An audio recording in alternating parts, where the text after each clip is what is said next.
এবছর ভোলায় তরমুজের বাম্পার ফলন হয়েছে। এ বিষয়ে আরো জানাতে সরাসরি যুক্ত হচ্ছেন সহকর্মী ছোটন সাহা। ছোটন, তরমুজের দাম কেমন দেখছেন, কি বলছেন ক্রেতা বিক্রেতারা, জানাবেন। চৈতি, এবছর গত বছরের তুলনায় ভোলাতে তরমুজের আবাদ কম হয়েছে, কিন্তু ফলন কিন্তু অনেকটাই বেশি এবং বলা যায় যে বাম্পার ফলন হয়েছে। এবং যে বাজারগুলো রয়েছে, স্থানীয় বাজারগুলোতে কিন্তু তরমুজের অনেক চাহিদা। এবং জানিয়ে রাখছি, ভোলার এই তরমুজ কিন্তু আপনার দেশের 12টি জেলায় কিন্তু বিক্রি হয়। এবং এ কারণে যারা তরমুজ ব্যবসায়ী রয়েছেন তারা অনেকটাই লাভবান হচ্ছেন। তবে কৃষকরা যদিও দাম কিছুটা কম পাচ্ছেন, কারণ আমরা জেনেছি যে বেশ কয়েকটি হাত ঘুরে কিন্তু এই তরমুজ ভোক্তাদের হাতে পৌঁছায়।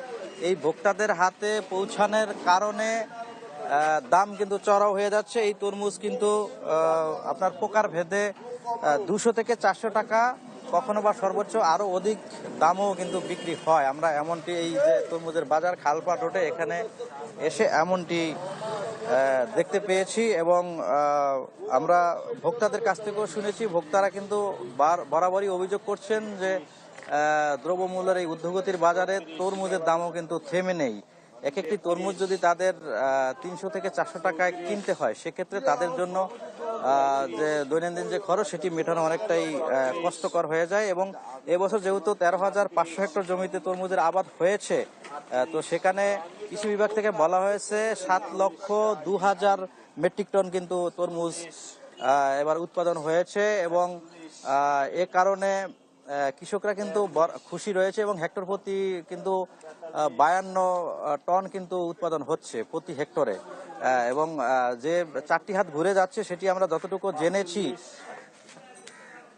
যতটুকু জেনেছি যে প্রথমে কৃষক থেকে পাইকার, পাইকার থেকে আড়তদার, এরপর হচ্ছে খুচরা বিক্রেতার হাতে এই তরমুজগুলো যায়। তো এই হাত ঘোরার কারণেই কিন্তু দাম অনেকটা বেড়ে যায়। আমরা একজন পাইকারের সাথে কথা বলবো, জানতে চাইবো তরমুজের দরদাম এত বেশি হওয়ার কারণ কি? তরমুজের দামটা বেশি, যদিও মাল কম। দ্বিতীয় কথা হলো আমাদের পাইকার বেশি, আমরা তালাতালি করে মাল কিনি। সেই ক্ষেত্রে দেখা যায় আমাদের মালটা আমরা কিনতাম 200 টাকা, কিন্তু সেই ক্ষেত্রে আমরা তালাতালির কারণে আমরা মালটা কিনতেছি 300 350 টাকা পিস আমাদের হাতেই পড়ে। হ্যাঁ, এই জন্য দামটা একটু আমরা বেশি করে দেয়। ধন্যবাদ। আমরা জেনেছি যে তরমুজের কিন্তু অনেকটাই আপনার জনপ্রিয়তা রয়েছে, যেহেতু দক্ষিণাঞ্চলের ঢাকা সহ, রাজধানী ঢাকা সহ দক্ষিণাঞ্চলের 12টি জেলায় এই ভোলার তরমুজ যায়। এর অন্যতম কারণ হচ্ছে তরমুজটি হচ্ছে মিষ্টি। বলা যায় যে যারা আড়তদাররা রয়েছেন এবং যারা কৃষক রয়েছেন তারা বলছিলেন যে এটি অনেকটাই মিষ্টি প্রকৃতির, কারণ হচ্ছে এনে লবণাক্ততার কোনো সমস্যা নেই, যে কারণে এই তরমুজের চাহিদা বেশি। আমরা আরেকজন আড়তদারের সাথে কথা বলার চেষ্টা করব এবং তাদের কাছ থেকে জানার চেষ্টা করব যে আসলে যে তরমুজের এই দরদাম ওঠানামা করা হয়েছে, তরমুজের দরদাম ওঠানামা কেন করছে? তরমুজে এখনো ওরকম হয় নাই। এটা হয়েছে যারা আগাম লাগাইছে, ওই আগামটা আগে আসছে। আর যা পেশাদার যেটা, ওইটা কিন্তু অন্য 5-7 দিন 10 দিন লাগবে। এই কারণে রেটটা একটু বেশি, মাল কম।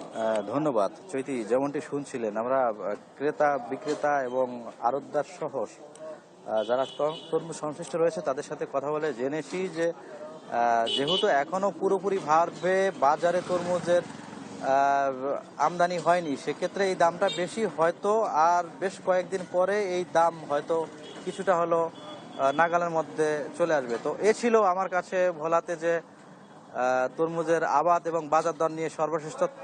চৈতি। ছোটন, ধন্যবাদ আপনাকে। আমাদের সাথে ভোলা থেকে যুক্ত ছিলেন সহকর্মী ছোটন সাহা।